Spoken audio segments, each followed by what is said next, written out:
गिरिधर गोविंद गोपाला, भज गिरिधर गोविंद गोपाला, भजो मुरली मनोहर नंद लाला, भजो मुरली मनोहर नंद लाला, भज गिरिधर गोविंद गोपाला, भज गिरिधर गोविंद गोपाला, भजो मुरली मनोहर नंद लाला, भजो मुरली मनोहर नंद लाला, भज गिरिधर गोविंद गोपाला, भज गिरिधर गोविंद गोपाला। बोलिए वृंदावन बिहारी लाल की जय। जय जय श्री राधे, जय जय श्री राधे। सभी भक्तों से निवेदन, परम स्वार्थ के ऊपर आज चर्चा करने के बाद एक मास के लिए हम इससे विश्राम लेंगे, लेकिन ये अभी समाप्त नहीं हुआ है।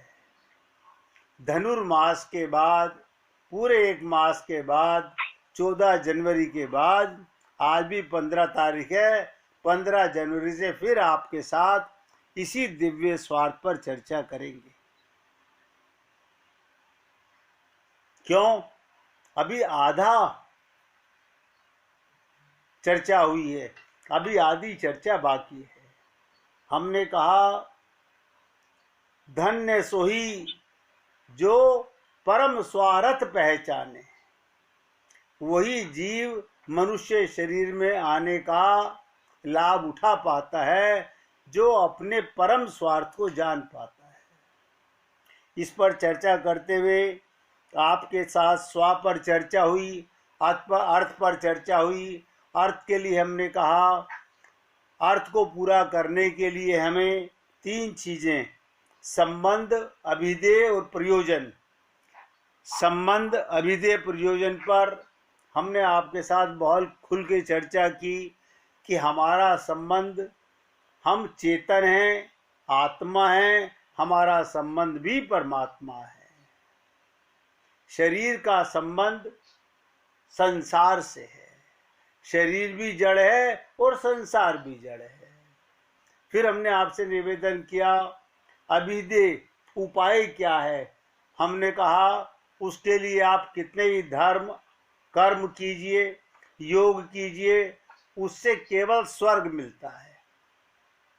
एक मार्ग, जिसे शरणागति भी कहते हैं और भक्ति भी कहते हैं। फिर कहा प्रयोजन। प्रयोजन के लिए हमने आपसे कहा 5 चीजें, धर्म, अर्थ, काम, मोक्ष और भगवत प्रेम, कृष्ण प्रेम। ये हमारा प्रयोजन होना चाहिए। हमने ये भी निवेदन किया कि धर्म, अर्थ, काम, मोक्ष का स्वर्ग देकर समाप्त हो जाते हैं।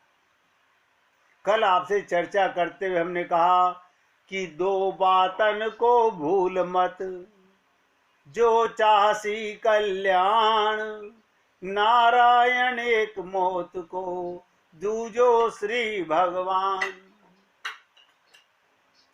भगवान से भी पहले मृत्यु को याद करो। क्यों? पता नहीं कौन सा सांस आखिरी है। जो व्यक्ति मौत को याद रखता है वही भगवान को याद कर सकता है। जो माया को याद करेगा, संसार को याद करेगा,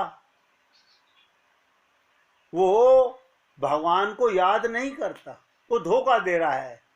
भगवान को दे नहीं सकता, अपने आप को दे रहा है। भगवान का स्मरण करना, ये ज्ञान तो हमारे गुरु ने हमारी खोपड़ी में भर दिया, लेकिन ये जो मौत का भय है ये हम रियलाइज नहीं करते। अभी है, अभी नहीं, पता नहीं जीवन का, कोई नहीं जानता, एक पल का पता नहीं। इसलिए लापरवाही करते हुए उधार मत करो। आ गई मौत, खड़ी है सामने, सोच के देखिए, मौका नहीं मिलेगा। कैसे तैयार रहना चाहिए? कल हमने आपसे कहा था, कहीं पर दौड़ लग रही हो तो सारे प्लेयर बी अलर्ट खड़े होते हैं अपनी पोजीशन लेकर के भागने के लिए। जैसे ही रिवॉल्वर चली, घंटी बजी, सब एक साथ दौड़ते हैं। इसी प्रकार सावधानी, हर पल सावधान रहो। हमने आपसे कहा बस भगवान से ही हमारा असली संबंधी कौन? भगवान। और उस भगवान के लिए जो हमारा साधन है वो केवल एक, अभिधेय केवल एक, प्रेम का प्रयोजन एक, जीव को प्राप्त करना है केवल भगवत प्रेम। वो प्रेम किस लिए प्राप्त करना है ये प्राइवेट बात है। भगवान ने पूछा क्यों भाई प्रेम चाहते हो? तो भक्त क्या कहते हैं, आपको क्यों बताएं, आप सामान दे दीजिए, आप हमें प्रेम दे दीजिए। हम प्रेम चाहते हैं, जिससे प्रेम करते हैं उसकी सेवा करने के लिए। अभी जो आप सेवा कर रहे हो वो सेवा नहीं है, वो तो अपने आप में एक धोखा है। हमने ये भी आपसे निवेदन किया कि जीव का स्वरूप क्या है? भगवान का नित्य दास।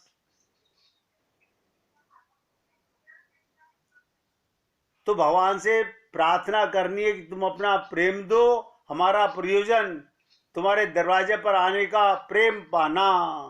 इस शरीर में आकर जिसने भगवत प्रेम नहीं पाया वो खाली हाथ बैरंग लौट गया। और उस प्रेम को पाने के लिए वेदों से लेकर रामायण तक सर्वत्र एक बात भरी पड़ी है। गीता के अंदर तो इतना कुछ लिखा हुआ है भक्ति के ऊपर कि एक नहीं आधी गीता भक्ति के ऊपर है। भक्ति रेवेनम नयति भक्ति रेवेनम पश्यति। भक्ति ही एनम माने जीव को, नयति माने भगवान के पास ले जा सकती है। हम भगवान के पास कैसे जा सकते हैं? प्रेम से। प्रेम से ही प्रेम मिलता है, नफरत से प्रेम नहीं मिलता। भगवान की माया इतनी शक्तिशाली है, इतनी प्रबल है कि जो भी शक्ति उसके आगे आएगी वो समाप्त हो जाएगी। देखिएगा, आप लोगों ने सुना होगा विश्वामित्र जी के पास नई सृष्टि करने की भी शक्ति थी। त्रिशंकु राजा के लिए नया स्वर्ग स्थापित कर दिया, लेकिन माया से कोई नहीं पार पा सका। कोई व्यक्ति हजारों शरीर धारण कर ले। मैंने आपको एक दिन कथा सुनाई थी कि शोभरी मुनि ने 50 रूप बना लिए मानदाता की 50 कन्याओं से विवाह करने के लिए। तो नंबर 1 भगवान से संबंध।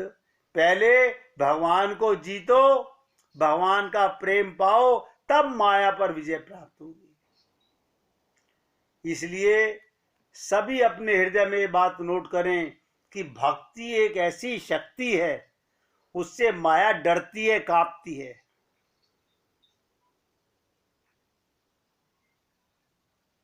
जो जो तुम्हें भगवान के लिए करना हो सब भक्ति करेगी। बस हमारा काम है अपना अंतःकरण शुद्ध करना और भगवान से अपना संबंध अभिधेय प्रयोजन मानना। अगर हमें भक्ति मिल गई तो क्या होगा? ध्यान से सुनिएगा।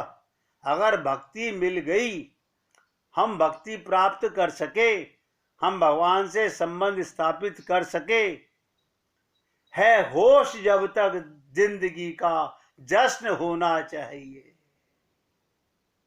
है होश जब तक जिंदगी का जश्न होना चाहिए। हो रास हर दिन और ये मन कृष्ण होना चाहिए।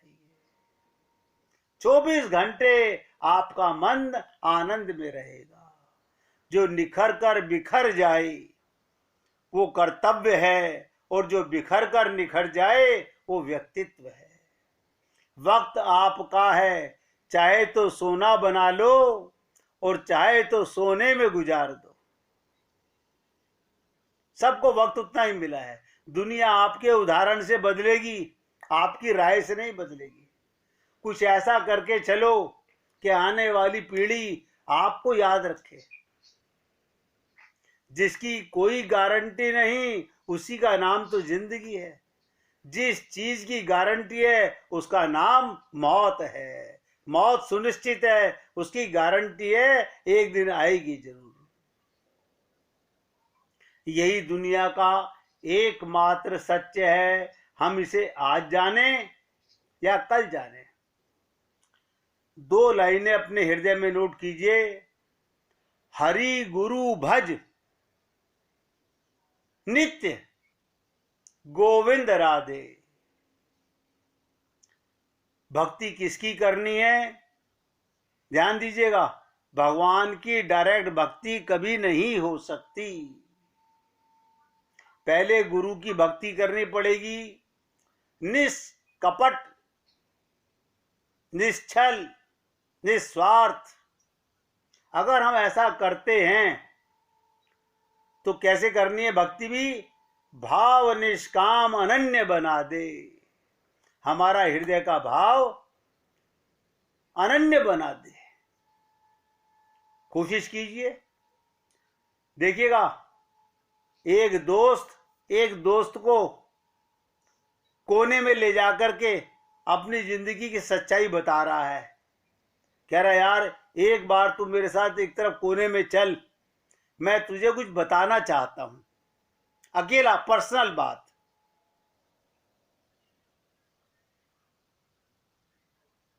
ये जमाने को बताने से क्या आपकी बुराई समाप्त हो जाती है? क्रिश्चियंस के अंदर आप लोगों ने सुना होगा कि वो चर्च में जाकर कॉन्फेस करते हैं। हम अगर गुरु के सामने, ऐसा कौन है जीव संसार में जिसने भगवत प्राप्ति से पहले पाप ना किया हो? आप सोच के देख लीजिए, ऐसा कोई संसार में नहीं है जिसने भगवत प्राप्ति से पहले पाप ना किया हो। हम ढिंढोरा पीट रहे हैं, हमने कोई पाप नहीं किया, मन में कोई पाप नहीं आया, करने का मौका नहीं मिला, मन में आया वो भी भगवान के पास नोट है। आप लोगों को याद होगा कि मीरा ने तुलसीदास जी को एक पत्र लिखा था। तुलसीदास जी को मीरा ने एक पत्र लिखा था कि मैं क्या करूं, मेरे लिए घर शमशान बन चुका है। घर में मन लगता नहीं। ये जो रिश्ते नाते हैं ये सब स्वार्थ के नजर आने लगे हैं। तो तुलसीदास जी जानते थे ये पत्र ऐसा लिखो जो पढ़ने वाला समझ सके, हर व्यक्ति समझ ना सके। कई बार आप लोगों के साथ चर्चा हुई है, आप भी नोट कर लीजिए। क्या लिखा था तुलसीदास ने मीरा को? जाके प्रिय न राम बेदेही। एक एक शब्द ध्यान दीजिएगा। जाके प्रिय न राम बेदेही, तजिए ताही कोटि बैरी सम, यद्यपि परम स्नेही। आपका कितना भी बड़ा परम स्नेही क्यों ना हो, अगर भगवान से प्रेम नहीं करता उसे छोड़ देना चाहिए। कैसे? मन से छोड़ देना चाहिए। तन से छोड़कर तो जाएंगे कहां? सिर्फ 2 लाइनें मीरा के लिए लिखी कि जाके प्रिय न राम बेदेही, जो राम सीता से प्रेम नहीं करता, राधा कृष्ण से प्रेम नहीं करता, विष्णु लक्ष्मी से प्रेम नहीं करता, तजिए ताही कोटि बैरी सम। समझ लीजिएगा, उससे बड़ा दुश्मन आपका संसार में कोई नहीं है। यद्यपि परम स्नेही। कभी हम लोगों ने नहीं सोचा होगा, क्या ये टेस्ट हम स्वयं पर, अपने संबंधियों, नाते, रिश्तेदारों पर, समाज आदि पर हम कर सकते हैं या नहीं कर सकते हैं? सोचिएगा। अगर आपसे कोई भगवान की बातें करे, उसके चरण धो के पियो, और जो संसार की बातें करे उससे कहो मेरे को आजकल सुनना कम लगा है, मुझे समझ नहीं आ रहा आप क्या बोल रहे हो, आप मुझे बोलोगे मैं भूल जाऊंगा, क्योंकि मुझे अब वही बात याद रहती है जो मेरे गुरु और मेरे भगवान से संबंधित है। मैं संसार की बातें अंदर नहीं ले जाना चाहता। हिम्मत है तो करके देखो। मीरा ने किया, वो कामयाब हुई। भगवान मूर्ति के अंदर मुख फाड़ कर ले गए। मीरा का शरीर नहीं मिला। ये तो कलयुग की बात बता रहा हूं। कबीर जी का शरीर नहीं मिला, नानक जी का शरीर नहीं मिला। सोचिएगा। लेकिन करने से होगा, केवल सुनने से नहीं होगा। और हम लोग तो गप्पे मारने, टाइम पास करने रिश्तेदारों को ढूंढते हैं। इसलिए कहा, क्या ये टेस्ट हम स्वयं पर या अपने संबंधी, नाते, रिश्तेदार, यार, दोस्तों पर कर सकते हैं? नहीं नहीं। हम मीरा जी जैसे थोड़े ही हैं। हम तो तामसिक, सांसारिक जीव हैं। सब जैसा वैसा ही सुरक्षित गोरख धंधा चलता रहे, उसके लिए न हमारे पास ब्रह्मास्त्र की चौपाई है। हम नहीं जानते इन बातों को। मैं तो अपने सहित आप सबसे निवेदन कर रहा हूं, ये भगवान की कृपा ना जाने कब मिलेगी द्वारा। ये मनुष्य शरीर बार बार नहीं मिलने वाला।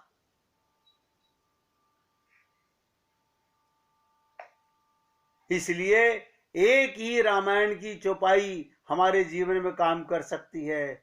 सिय राम मैं सब जग जानी, करऊं प्रणाम जोरी जुग पानी। बस करके देखिए।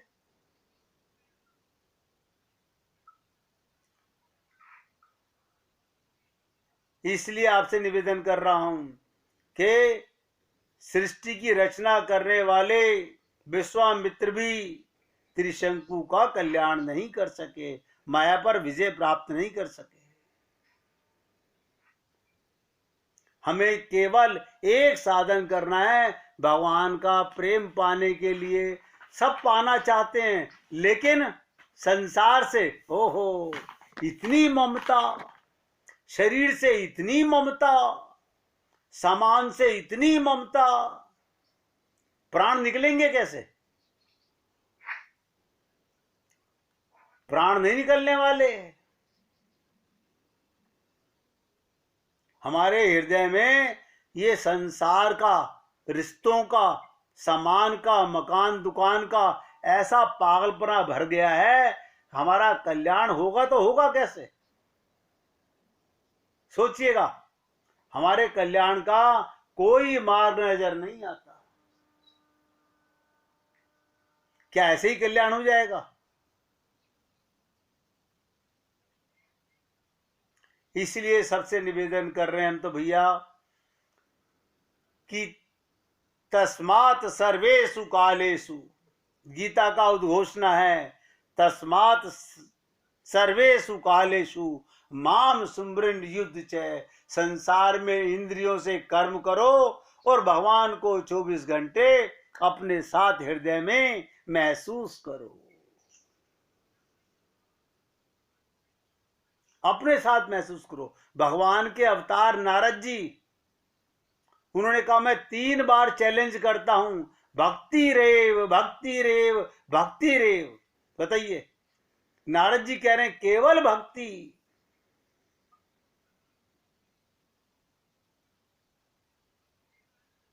गीता के अंदर तो यहां तक का भगवान है, ना हम वेदर्थ तपस्या ना दाने न चेज्या। मैं किसी तरह प्राप्त नहीं होता, कोई साधन मुझे नहीं पा सकता।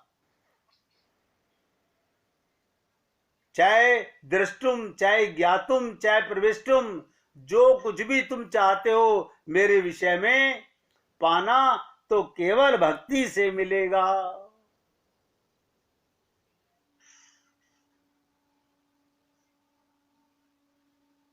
कहते हैं किसी ने अगर मुझे जाना है तो भक्ति से ही जाना है, प्रेम से ही जाना है, मेरी कृपा से ही जाना है। 50 जगह लिखा है। आदि गुरु शंकराचार्य जी ने मंडन मिशन को क्या कहा, जिसके तोते भी वेद मंत्र बोलते थे।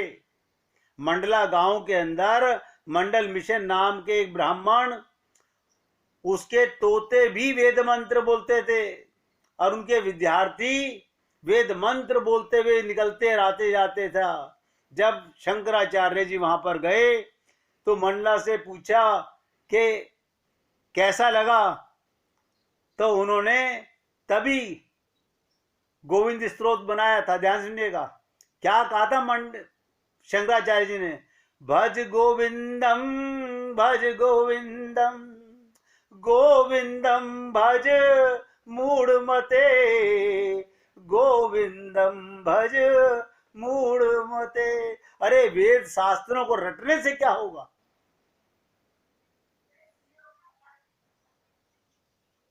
कितनी प्रार्थनाएं रट लो, हृदय का भाव शुद्ध नहीं है।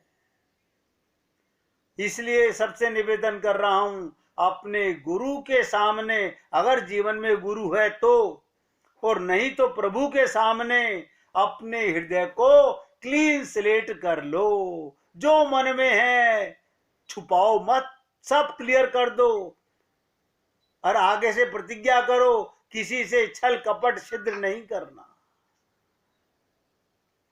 देखो, एक बार क्लीन स्लेट हो जाओ,